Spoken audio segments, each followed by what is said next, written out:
누가복음 24장 이제 마지막인데, 지난 시간에 예수님께서 십자가에서 돌아가셨습니다. 돌아가셨으니까 이제 뭐 어떻게 해야 되겠어요? 장사를 지내야 되겠죠? 예수님께서 장사 지내고 또 무덤에 3일 동안 있다가 3일 후에 부활하셔서 제자들하고 한 40일 동안 같이 계십니다. 부활하신 후에도. 그리고 하늘나라로 올라가시는, 천국으로 가시는 그러한 것들이 이제 24장에 나와 있습니다.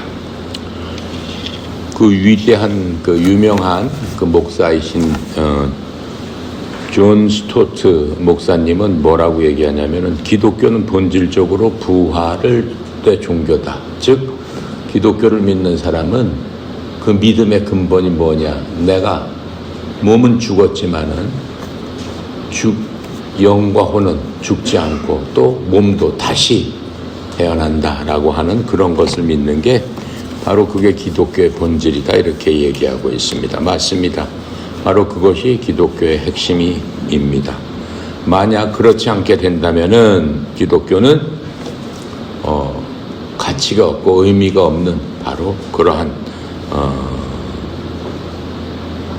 종교가 되겠죠. 다른 종교랑 마찬가지로 아무런 의미가 없는 그러한 일이 될 겁니다. 그리고 우리가 이렇게 예수님 믿는 것도 정말로 값어치 없는 아무런 그러한 쓸데없는 그러한 일이 되겠죠. 우리가 믿는 것은 뭐예요? 우리는 영원히 살고 우리는 부활해서 천국에서 천국 백성으로 하나님과 이제는 같이 산다. 이 땅에서는 부모님과 친구들과 같이 살지만 그곳에서는 우리를 창조하신 분들과 같이 살면서 모든 사람들이 우리의 형제고 우리의 자매가 된다라고 하는 거예요. 그 이유는 무엇일까요? 우리는 예수님을 통해서 뭐 했기 때문에? 다시 창조된 사람이기 때문에. 그리고 천국 간 사람은 한 사람도 빼놓지 않고 예수님을 통하지 않고는 누구도 갈 수 없습니다. 그리고 이전에 죽었던 모든 사람, 아브라함을 비롯해서 성경에 나오는 모든 사람이 예수님을 통하지 않고는 갈 수 없어요. 그래서 우리는 그리스도 안에서 한 세대다라고 하는 겁니다. 한 세대에 해당하기 때문에 모두가 형제고 모두가 자매다라고 하는 겁니다. 모두 한 가족이다라고 하는 겁니다. 그래서 교회 가면은 뭐 다 형제님 그러죠. 나이가 아무리 많아도 그거는 이 세상 나이죠. 천국 가면은 다 형제님 그렇게 되는 거예요. 다윗도 형제님 그렇게 될 것이고, 예수님의 어머니 마리아도 자매님 이렇게 되는 겁니다. 그래서 예수 그리스도의 부활은 예수님께서 참으로 하나님의 아들이시구나라고 하는 것을 입증하는 겁니다. 또 예수님 스스로 이 땅에 계시면서도 계속해서 말씀하셨습니다. 본인 스스로가 로마서 1장 4절을 보면, 거룩함으로는 죽은 자들로부터 거룩한 영으로 부활하심으로써 권능 있게 하나님의 아들로 밝히 드러내셨도다라고 하고 있습니다. 하나님이 아니고는 죽은 자를 살릴 수는 없습니다. 하나님의 창조의 능력이 아니고는 아무도 죽은 자를 살려낼 수는 없는 겁니다. 또한 예수님이 죄를 위해서 그 희생을 당하신 거죠. 예수님의 죽음은 결국은 희생입니다. 누굴 위해서 희생했어요? 믿는 모든 사람들을 위해서. 믿는 사람들한테 문을 다 열어놨죠. 무조건 믿기만 하면 돼요.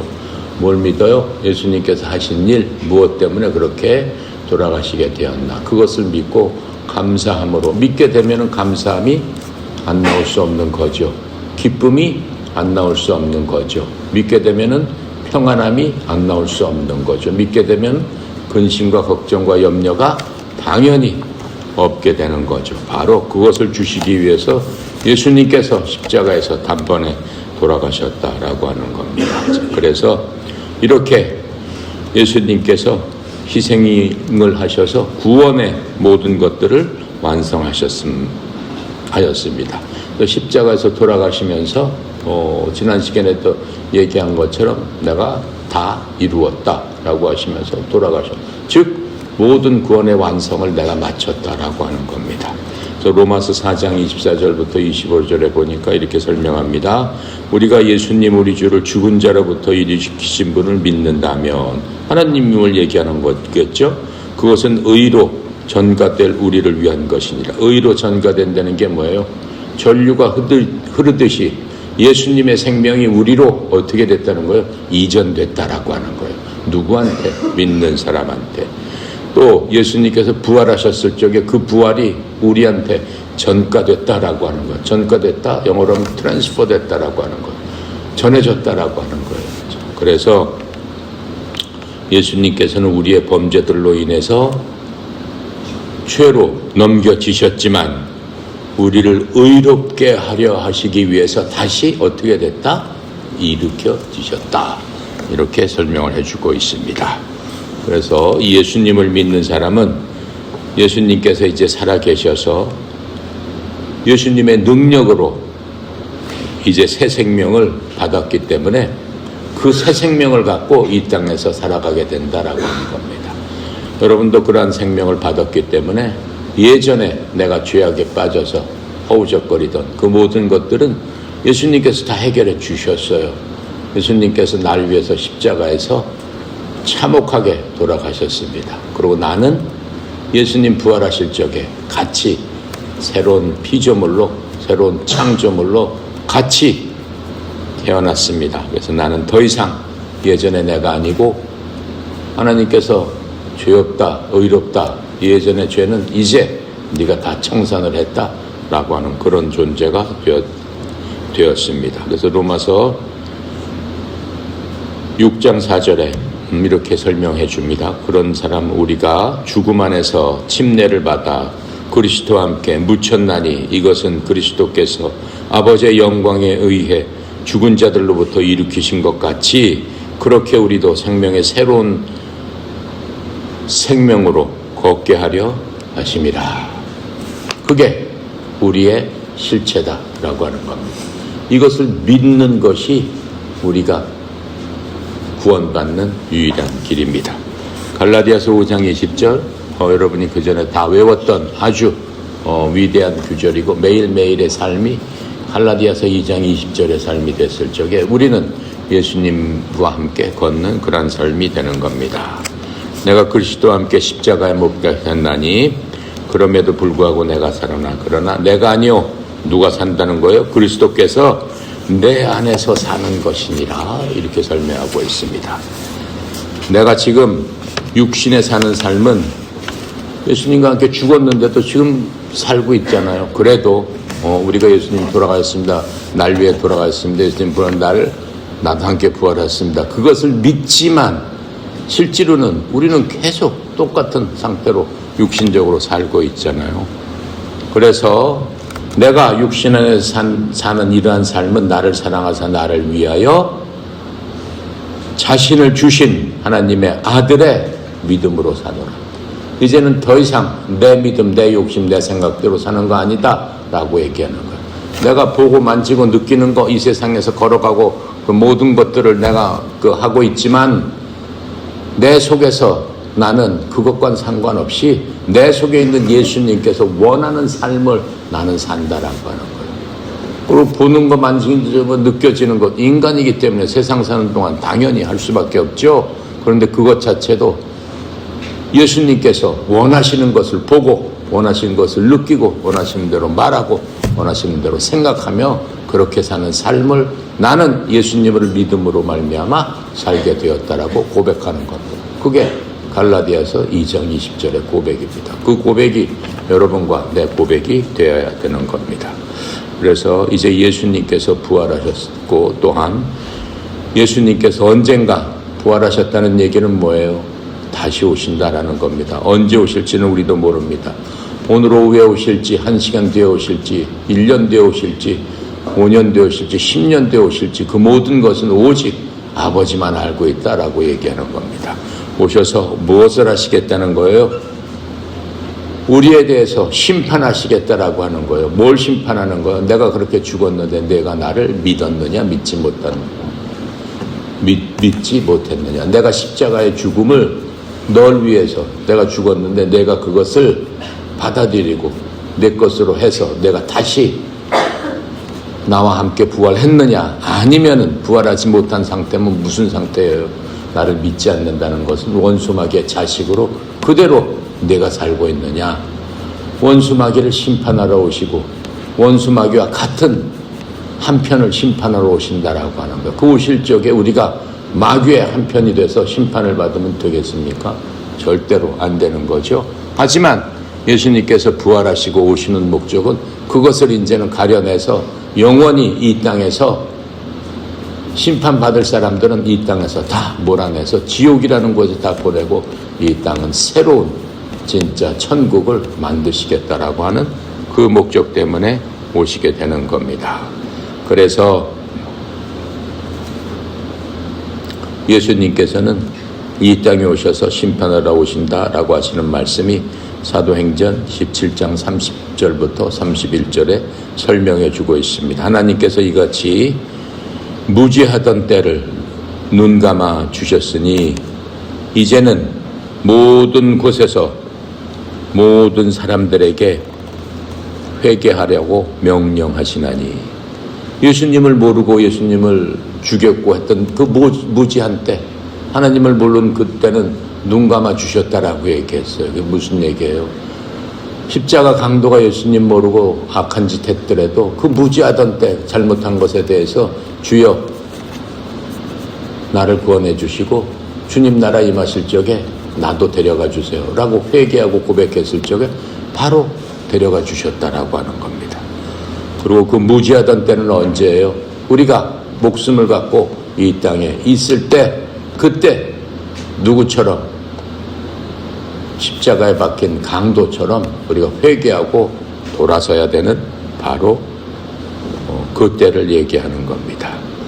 이는 예수님께서 한 날을 정하시고 그날에 자신이 정하신 그 사람을 통해, 하나님께서 한 날을 정하신 다음에 자신이 정하신 그 사람 예수님을 통해 세상을 의로 심판하실 것이기 때문이라. 그때는 봐주지 않는다라고 하는 거예요. 예수님 모르겠습니다. 안 된다는 거예요. 왜요? 이미 기독교는 전 세계에 다 퍼졌고 어느 나라나 하나님의 말씀을 들을 수 있는 모든 것들이 다 퍼졌다라고 하는 거예요.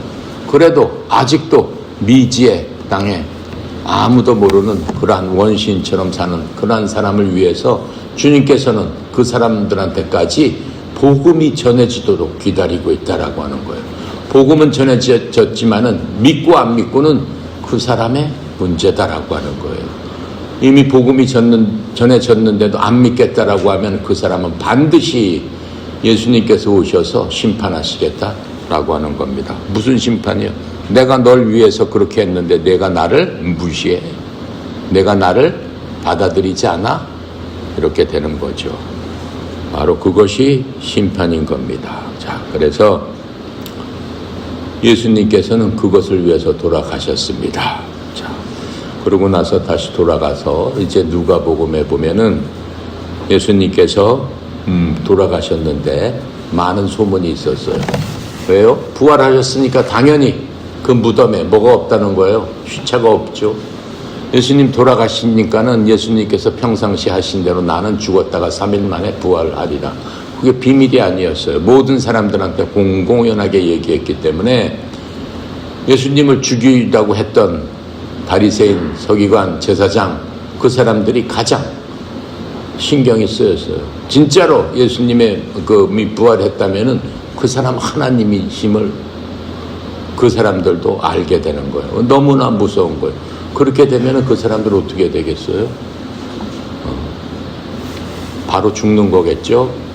그러니까는 너무나 무서웠고 그 사람들이 주장한 건 뭐예요? 저 사람은 절대로 하나님의 아들이 아니다. 그런데 평상시에 그렇게 얘기했기 때문에 아마도 제자들이나 뭐 따르는 사람들이 워낙 많았으니까 그 사람들이 예수님의 무덤에서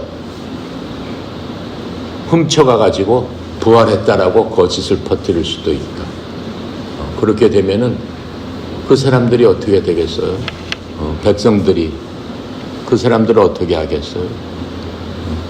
자신들이 힘들어지기 때문에 로마 사람들한테 가서, 군사한테 가서 어떻게 해요? 예수님의 제자들이 와서 그 시체를 훔쳐갈지 모르니까 무덤을 확실하게 지켜줘라 라고 해서 군대들이 가서 예수님의 묻어놓은 그 무덤에 돌로 막았습니다. 이스라엘의 무덤은 우리나라처럼 그런 무덤은 없어요. 이스라엘은 사막이고 척박한 땅이기 때문에 그렇게 무덤을 만들 수 있는 땅이 아니에요. 그런데 거기는 야산 이런 게 많기 때문에 산마다 굴을 파가지고 거기다가 사람을 세마포로 입힌 다음에 그냥 땅바닥에 두어서 그 사람을 썩게 하는 거예요. 그러니까는 그 굴을 아무데나 들어갈 수 있죠. 무덤을 아무나 들어갈 수 있는 바로 그렇게 생긴 거죠. 굴 속에다 사람을 묻어놨으니까는. 그냥 묻어놓은 게 아니죠. 그냥 내버려 뒀으니까는. 그래서 큰 돌로 아무도 못 들어가게 무거운 돌로 사람이 힘으로는 그 돌을 굴릴 수 없도록 그 무덤으로 돌로 막아버리고 그 다음에 군사들이 그 앞에서 지키고 있었습니다. 자, 그런데 예수님의 그 시체가 사흘 만에 없어진 것들을 이제 발견하게 되는 거죠. 그 부분에 대해서 사람들이, 예수님을 죽인 사람들이 얘기를 합니다. 첫 번째로 제자들이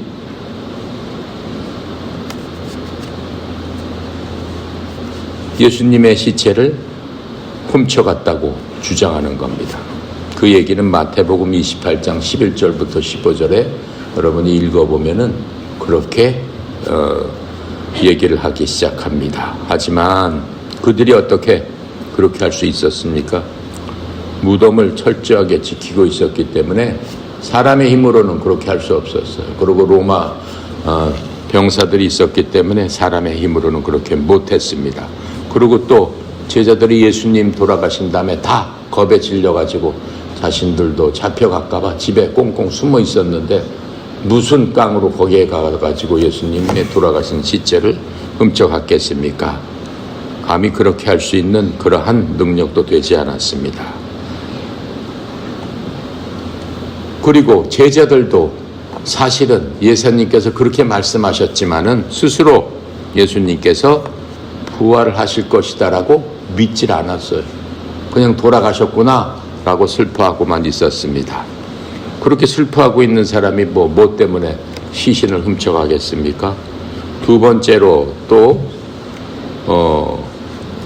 뭐라고 사람들한테 또 얘기를 하냐면은 예수님의 시신이 사실은 십자가에서 돌아가신 게 아니고 기절했다, 이렇게 사람들한테 거짓말로 광고를 한 겁니다. 그런데 그거는 맞지 않는 얘기죠. 성경에 보면은 빌라도가 백부장에게, 군인 대장에게 예수님을 죽이라고 시켰던 그 백부장에게 다시 확인을 합니다. 예수가 확실히 죽었느냐 이렇게 확인을 합니다. 그 확인한 거는 마가복음 15장 44절에 이렇게 써 있습니다. 빌라도가 예수님께서 벌써 죽었을까 하고 이상히 여기며 백부장을 불러 그분에게 죽은 지 오래되었는지 확인을 했습니다. 보고를 받았습니다. 보고를 받았고 이 두 강도는 보통 십자가에서 그렇게 하게 되면은 보통 한 이틀 정도 갑니다. 그 고통 가운데 숨이 끊어지기까지는. 근데 예수님께서는 성경 말씀 기록대로 6시간 만에 십자가에서 운명하셨다라고 하는 것을 우리가 봤습니다. 그런데 그 두 강도는 가보니까 죽지 않았어요. 죽지 않으니까는 다리를 부러뜨려 버립니다. 다리를 부러뜨려 가지고 그 사람들을 죽이는 그러한 모습도 우리가 성경에 있습니다. 그래서 로마 군인들이 예수님은 다리를 부러뜨리려고 확인을 했는데 어때요? 이미 돌아가셨기 때문에 다리를 부러뜨릴 필요가 없었습니다. 요한복음 19장 31절부터 34절에 이렇게 설명합니다. 그때 군사들이 가서 예수님과 함께 십자가에 못 박힌 첫째 사람과 또 다른 사람의 다리를 꺾었으나 예수님께 와서는 예수님께서 이미 죽으신 것을 보고 예수님의 다리를 꺾지 아니하니라.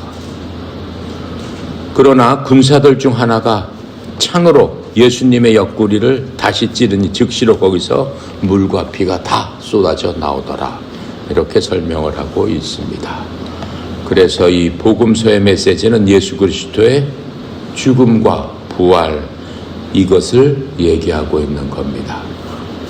그래서 우리가 복음을 전해라라고 하고 사람들한테 예수님 믿으세요, 그게 복음이다라고 하는데, 복음의 핵심은 바로 그거예요. 고린도서 15장 1절부터 4절에 보면은 그게 복음이란 무엇인가를 알려주고 있는 겁니다. 복음이라는 건 무엇이냐면, 간단하게 얘기하면은 성경 기록대로 예수 그리스도께서 우리 죄를 인하여 죽으시고 묻히셨다가 성경 기록대로 셋째 날 다시 일어나셨느니라. 그게 고린도서 15장 4절의 말씀 그대로 예수님께서 죽으시고 묻히시고 일어나셨습니다. 바로 근데 그것은 성경에 기록된 대로, 이미 예언된 대로 그대로 일어나신 분입니다. 바로 그분이 일어나셨다는 것, 부활하셨다는 것, 그것이 복음입니다. 복된 소식입니다. 예수님께서 안 돌아가셨으면 정말로 힘든 거예요. 예수님께서 돌아가신 게 우리한테는 복된 소식입니다. 돌아가심으로 말미암아 우리의 모든 죄를 짊어지고 우리를 대신해서 돌아가신 분, 그리고 무엇보다도 엄청난 고난과 고통 속에서 우리의 고통을 모두 예수님께서 담당해 주셨다는 것, 얼마나 우리한테는 다행한 일입니까? 우리가 예수님처럼 당하고 그렇게 죽어야만 된다면 얼마나 끔찍한 우리의 운명입니까? 그런데 예수님께서 내가 내 모든 것들을 담당하고 내가 너를 위해서 대신 죽겠다. 죽으실 뿐만 아니라 또 어떻게 하셨어요? 다시 살아나셨다라고 하는 거예요. 누구랑 다시 살아나신 거예요? 나랑 같이 다시 살아나신 거예요. 죽는 건 왜 죽어야 되는 거예요? 하나님의 원칙 때문에 그런 거예요. 죄의 값은 사망이다. 죄를 지었으면 반드시 죽어야 된다. 인간은 원래 죽지 않습니다. 사람은 원래 죽지 않는 영원 불멸의 그러한 상태로 하나님께서 만들어 주셨습니다. 근데 아담이 죄를 지면서 그 죄가 후세로 다 내려가고 그 죄로 인해서 우리는 죽게 되는 겁니다. 늙어 죽든가 병들어 죽든가 어쨌든 사람은 죽습니다. 그 원인은 죄 때문이다라고 하는 거예요. 그래서 죄를 없애야 되는데 어떠한 방법으로도 죄를 없앨 수 없었죠. 왜요? 죄의 값은 사망이기 때문에 죄를 없앨 수는 없었습니다. 그래서 그 죄를 없애는 바로 그분, 우리의 의사, 진정한 의사, 그분이 바로 예수님입니다라고 하는 거예요. 근데 예수님의 치료 방법은 아주 독특해서, 보통 의사가 여러분 병원에 가면은 여러분 아픈 곳을 고쳐주잖아요. 약을 먹든가 수술을 하든가 해서 아픈 부분을 없애주잖아요. 그런데 예수님께서는 그 아픈 부분이 뭐예요? 없앨 수 없는 거예요. 어떠한 의사도 없앨 수 없는 거예요. 죄를 어떻게 수술로 없앨 수 있겠습니까? 그리고 없었다고 칩시다. 그런데 살아가면서 죄를 안 져요? 안 질 수 없잖아요. 하나님의 기준에 죄라고 하는 것은 지금 현실적으로 아무리 속으로 욕을 하고 아무리 뭘 했더라도 겉으로 나타나지만 않으면은 누가 잡아갑니까? 안 잡아가는 거죠. 하지만 하나님의 기준은 뭐예요? 하나님의 관역에 들어오지 않는 모든 것들이 죄다라고 말씀하고 있는 겁니다. 하나님의 관역은 뭐예요? 예수님처럼 생각하고 예수님처럼 말하고 예수님처럼 행동하는, 바로 그것이 하나님의 관역이다 라고 성경을 알려주고 있는 겁니다. 그 관역에 들어갈 사람이 어디 있겠어요? 전부 다 관역에 빗나간 모든 것들은 죄다라고 하는 겁니다. 하지만 하나님께서는 우리의 모든 것들을 아시기 때문에 우리의 모든 죄성을 없애고 죽여버리심으로 말미암아 우리는 이제 새로운 예수님과 똑같은 그러한 신성을 가진 자로서 다시 태어났기 때문에 그 관역에 합당한 사람이 됐다라고 하는 겁니다. 그것이 바로 복음이다라고 하는 거예요. 그런 합당한 사람이 되기 위해서 우리한테 예수님께서 뭘 원하신 게 있었습니까? 너희들 복음을 전하면서 그 사람한테 어떻게 살라고 해라. 이렇게 말씀하신 적이 있습니까? 없어요. 단지 내가 했던 모든 것들을 믿고 하나님의 말씀을 믿어라. 바로 그렇게 되면은 너희들은 합당한 그러한 자로 내가 다시 만들어주마. 이렇게 약속하신 바로 그 약속을 믿었을 적에 우리는 하나님의 자녀가 되고 하나님의 성품을 받아서 다시 창조된 그러한 사람이 된다라고 하는 겁니다. 자, 그래서 보면은 이 복음은 사도들을 통해서 예수님의 부활을 증언하기 위해서 예수님께서 돌아가시면서 하늘로 올라가시면서 말씀하신 거 있죠? 사도행전이 바로 그겁니다. 마태, 마가, 누가, 요한, 그 다음에 사도행전이 나오죠? 그 12사도들이 죽기까지 이 땅에서 복음을 전하는 그 여정을 28장에 걸쳐서 쭉 설명을 하고 있어요. 사도들이 예수님 돌아가시고 예수님께서 부탁하신 그 일들을 어떻게 했는가라고 하는 것을 쭉 적었습니다. 그것도 지금 누가복음을 쓴 누가가 사도행전을 기록했습니다. 사도행전 1장 22절에 우리와 함께 다니던 이 사람들 중에서 우리가 반드시 하나를 임명하여 우리와 함께 그분의 부활을 증언할 증인이 되게 해야 하리라. 이렇게 얘기했어요. 그건 무슨 얘기예요? 12제자 중에 가룟 유다는 스스로 목매서 지옥으로 떨어졌습니다. 그러니까 사도들이 가룟 유다가 죽었으니까 한 명을 더해가지고 우리가 예수님께서 부탁한 그 복음을 전해야 되지 않겠느냐. 우리가 한 사람을 뽑자라고 하는 그런 얘기를 우리가 사도행전에서 볼 수 있습니다. 누가복음 이제 24장 마지막 부분에서 보면은 예수님께서 부활하신 후에 나타나시는 모습, 제자들에게 나타나신 모습이 기록되어 있습니다. 예수님은 여러 사람에게 나타나셨습니다. 예수님께서 부활하셔서 맨 처음에 막달라 마리아에게 나타나셨습니다. 그 다음에는 또 예수님을 따르던 다른 여자들에게 나타나셨습니다. 그리고 엠마오로 가는 제자들 두 사람에게 예수님께서 나타나시고 또 마지막으로 베드로와 모든 사도들에게 나타나시는 그런 것들을 우리가 성경에서 이제 보게 됩니다. 예수님께서 이제 그 무덤에서 부활을 하시는 그러한 모습들을 우리가 이제 보게 되는데, 우리가 1절부터 12절까지 함께 읽고 그 모습을 이제 살펴보도록 하겠습니다. 1절부터 12절 함께 읽습니다. 자, 1절부터 12절 다 찾았어요? 함께 읽읍시다. 안식 후 첫 새벽에 이 여자들이 그 준비한 향품을 가지고 무덤에 가서 돌이 무덤에서 굴려 옮겨진 것을 보고 들어가니 예수님의 시체가 보이지 아니하더라. 이로 인해 근심할 때 문득 찬란한 옷을 입은 두 사람이 곁에 섰는지라. 여자들이 무서워 얼굴을 땅에 대니 두 사람이 이르되 어찌하여 살아있는 자를 죽은 자 가운데서 찾느냐. 여기 계시지 않고 살아나셨느니라. 갈릴리에 계실 때 너희에게 어떻게 말씀하셨는지 기억하라. 이르시기를 인자가 죄인의 손에 넘겨져 십자가에 못 박히고 제3일에 다시 살아나야 하리라 하셨느니라 한데, 그들이 예수님의 말씀을 기억하고 무덤에서 돌아와 이 모든 것을 11사도와 모든 사람에게 말하니, 이 여자들은 막달라 마리아와 요한나와 야고보의 모친 마리아라. 또 그들과 함께한 다른 여자들도 이것을 사도들에게 알리니라. 사도들은 그들의 말이 허탄한 듯이 들려 믿지 아니하나 베드로는 일어나 무덤으로 달려가서 구부려 들여다보니 세마포만 보이는지라. 그 된 일에 놀랍게 여기며 집으로 돌아가니라. 그게 이제 누가복음에서 예수님께서 부활하셔서 어떻게 됐다고 그랬죠? 빈 무덤을 보고 그 빈 무덤에 간 사람이 여자들이라고 그랬어요.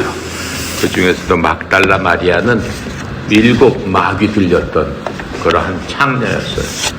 창녀였는데 예수님께서 그 마귀를 쫓아내시고 나서 막달라 마리아는 예수님을 따라다니면서 나중에 예수님의 제자로서 예수님을 섬기고 예수님한테 갔던 바로 그러한 여인입니다. 그래서 이 예수님을 찾아서 그 이른 아침에 갔는데 무덤이 비어 있다라고 하는 것들을 우리가 봤습니다. 그렇다면 예수님은 도대체 언제 부활을 하셨을까? 시간적으로 보면은 안식일 첫날이라고 그랬어요. 안식일은 무슨 날이에요? 지금으로 따지면 토요일이죠. 유대인들은 말하자면 주일날이 아니고 토요일이 안식일이에요. 토요일날 하나님 앞에 가서 예배를 드렸어요. 지금도 제7 안식교회라고 써 있습니다. 예를 들어서 무슨 대학교냐? 태능에 있는 거 무슨 대학교죠? 그 태능에 있는 그 학교가 제7 안식교회 교회예요. 그 대학이에요. 그래서 지금도 이게 길거리에 보면 제7 안식교라고 써 있는 데 있어요. 거기는 예수님의 부활을 믿지 않아요. 예수님의 부활을 믿지 않고 율법처럼 이스라엘처럼 토요일날 예배를 드리는 그러한 사람들이에요. 그러니까 너무 어리석은 사람들이죠. 예수님께서 부활하심을 믿지 못하는 거예요. 그래서 예수님께서 안식일 첫날 몇 시에 부활했는지는 성경에 나와 있지 않지만은 아침 이른 시간이었겠죠. 아침 이른 시간이었는데 그때 다른 성경에 보면 지진이 일어났다라고 얘기를 해요. 그리고 천사가 무덤을 열었다라고 나와 있습니다. 그래서 예수님을 그 천사가 내보내기 위해서 한 것이 아니라 증인들을 예수님이 이 무덤에서 나오셨음을 보여주기 위해서 그 무덤 문을 열은 거예요. 예수님은 부활하셨기 때문에 무덤 문을 열지 않고도 부활하시면서 하나님의 본체를 이제 갖고 계시기 때문에 이 땅에 계실 적에는 이 육신이 어떻게 해요? 가로막고 있는 일이 너무 많죠. 육신이 있기 때문에 우리는 이 벽이 있으면 들어가지 못합니다. 근데 영적인 몸이 돼버리면은 영화에서 보듯이 그냥 쑥 하고 지나가는 거예요. 그러니까 예수님한테 그 돌이 무슨 상관이 있겠어요? 하지만 천사가 그 돌을 굴린 이유는 뭐겠어요? 사람들한테 보여주기 위해서. 하나님의 약속이 그대로 이루어졌음을 보여주기 위해서 그렇게 굴린 것들을 우리가 볼 수 있습니다. 마태복음 28장 2절부터 4절에 그 설명을 하고 있어요. 보라, 큰 지진이 났더라. 이는 주의 천사가 하늘로부터 내려온 뒤 가서 그 돌을 입구에서 뒤로 굴려내고 그 위에 앉아 있었기 때문이더라. 그의 용모가 번개와 같고 그의 옷이 눈과 같이 힘으로 지키는 자들이 그를 두려워하며 떨다가 죽은 사람처럼 기절하게 돼버리더라. 로마 병사들이 지키고 있었는데 그러한 상황으로 돼버렸다라고 마태복음에서 설명을 하고 있습니다. 그래서 예수님께서 부활한 시간은 아마도 오후에 목요일날 3일간 무덤에 계셨다고 그랬으니까 목요일날 3시에 돌아가셨다라고 시간은 알고 우리가 있었죠.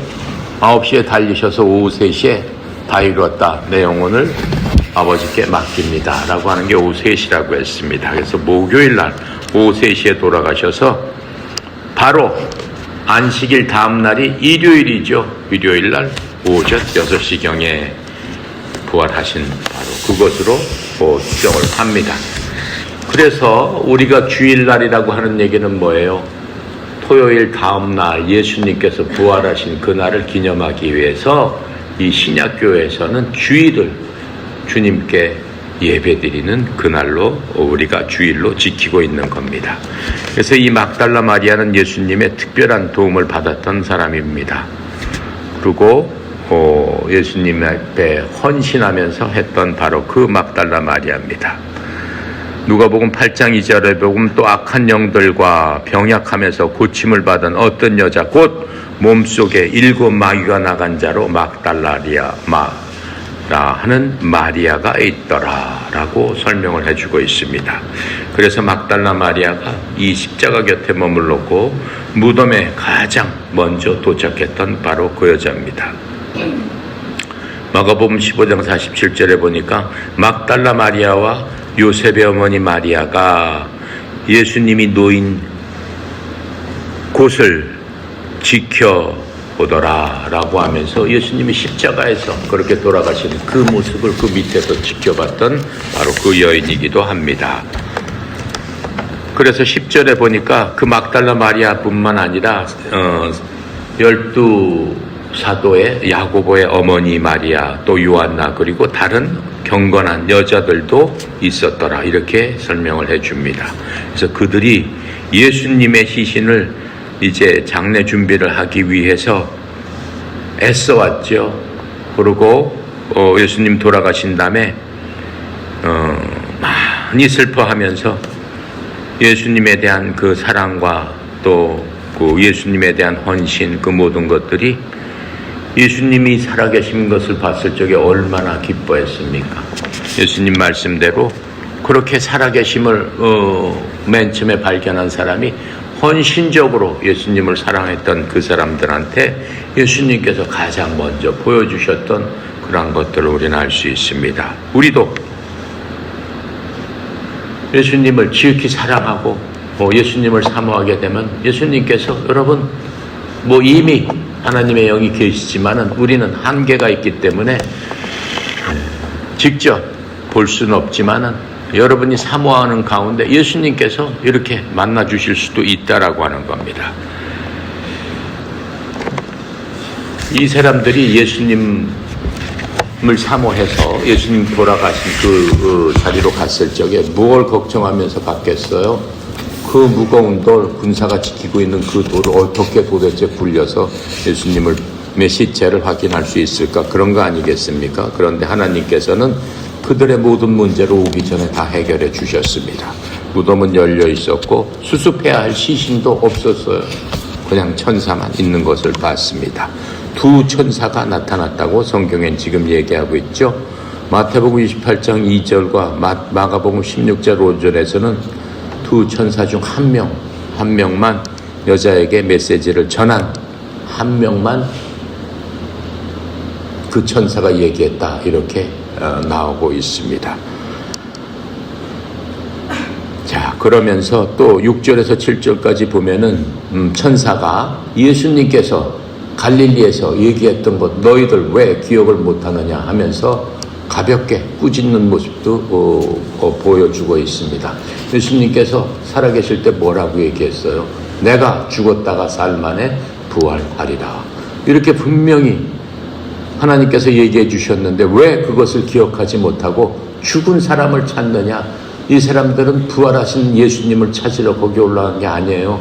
예수님의 시신을 이제 죽어서 3일 되면은 다시 시신을 잘 안치를 해야 되는데 그것을 하기 위해서 올라갔지 예수님 살아계셨으니까 어디 만나보자 그렇게 올라간 건 아니다 라고 하는 겁니다. 예수님께서 살아계실 적에 제자들에게 여러 번 부활에 대해서 근 7, 8번을 얘기했습니다. 그런데 제자들은 그것을 잊어버리고 그냥 깜깜이로 앉아있는 거예요. 그래서 하나님의 백성이 예수님의 말씀을 이렇게 제자들처럼 생각하지 못하고 그냥 자기 생각에서 패배적인 생각, 걱정하는 생각, 염려하는 생각, 또 슬픈 생각 이렇게 사는 삶이 얼마나 많느냐라고 하는 겁니다. 오늘날에도 하나님의 영은 우리가 그분의 말씀을 기억할 수 있도록 우리에게 도와주십니다. 예수님께서 돌아가시고 우리한테 주신 분이 누구예요? 하나님의 거룩한 영, 보혜사 성령님을 우리 마음속에 넣어주셨습니다. 그 영께서는 우리를 지키고 보호하실 뿐만 아니라 우리의 생각과 우리의 지혜를 일깨워 주셔서 어떻게 하신다는 거예요? 하나님의 말씀, 여러분이 들었고 읽었고 했던 그 말씀, 잊어버렸던 말씀을 기억나고 생각나게 해주시는 분이 바로 성령 하나님, 여러분 속에 계시는 그 하나님이다라고 하는 거예요. 그래서 여러분들이 성령 하나님을 잘 의지하게 되면은 운동도 잘하게 될 뿐만 아니라 뭐예요? 여러분이 운동하는 것도 도와주실 수 있다라고 하는 거예요. 물론 공부하는 것도 어떻게 해요? 도와주실 수 있죠. 예. 자,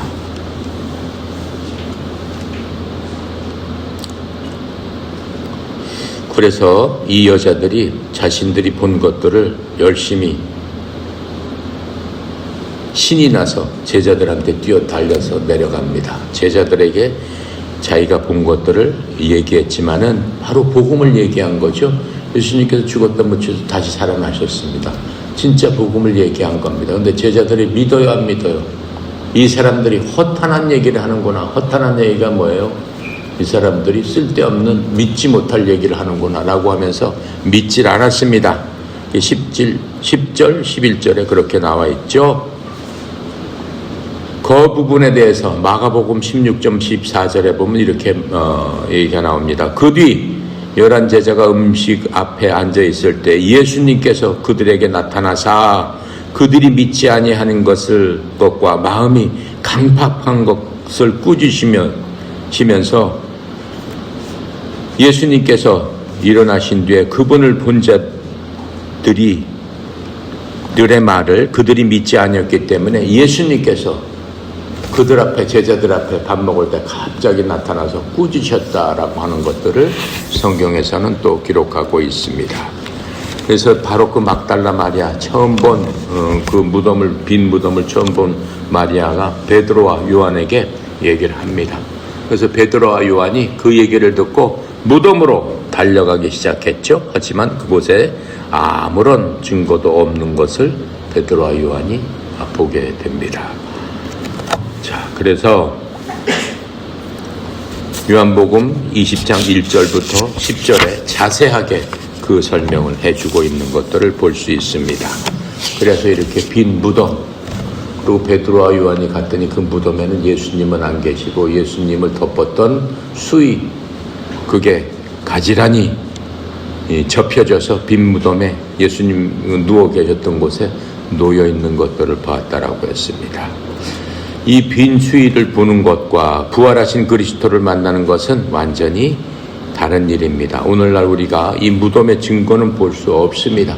이미 무덤은 2000년 전에 그 얘기이기 때문에 없지만은 하나님의 영감을 받은 이 말씀의 기록에 따라서 우리는 이러한 증언이 진실임을 믿고 증언을 통해서, 말씀을 통해서 우리가 지금도 예수님을, 부활하신 예수님을 만날 수 있는 겁니다. 그리고 우리가 이 예수님에 대한 믿음을 삶으로 실천하고 예수님과 그 하나님의 영, 성령님께서 우리 속에 살아계심을 여러분이 개별적으로 느끼고 만날 수 있습니다. 무엇보다도 갈라디아서 2장 20절을 통해서 여러분의 삶이 그리스도와 함께, 이제 부활하신 예수님과 함께 매일매일 숨쉬고 함께하고 걸어가고 모든 것들을 할 수 있다라고 하는 것을 여러분 스스로 의지하면서 그 믿음 가운데서 승리하는 그러한 삶을 살도록 예수님께서는 어떻게 하신 거예요? 우리에게 성령 하나님을 보내주셔서 계속해서 우리에게 용기를 주고 기쁨을 주고 이 땅 살면서 마귀한테 어떻게 해라? 결코 마귀한테 지지 말고 내가 너를 위해서 죽었던 그것을 기억하면서 힘을 내라, 이렇게 말씀하고 있는 겁니다. 갈라디아서 2장 20절의 말씀은 우리가 끝까지 하나님 앞에 갈 때까지 우리 속에서 항상 살아서 움직이는 그러한 말씀으로서 여러분과 내가 계속 기억해야 될 바로 그 말씀입니다. 갈라디아서 2장 20절 찾습니다.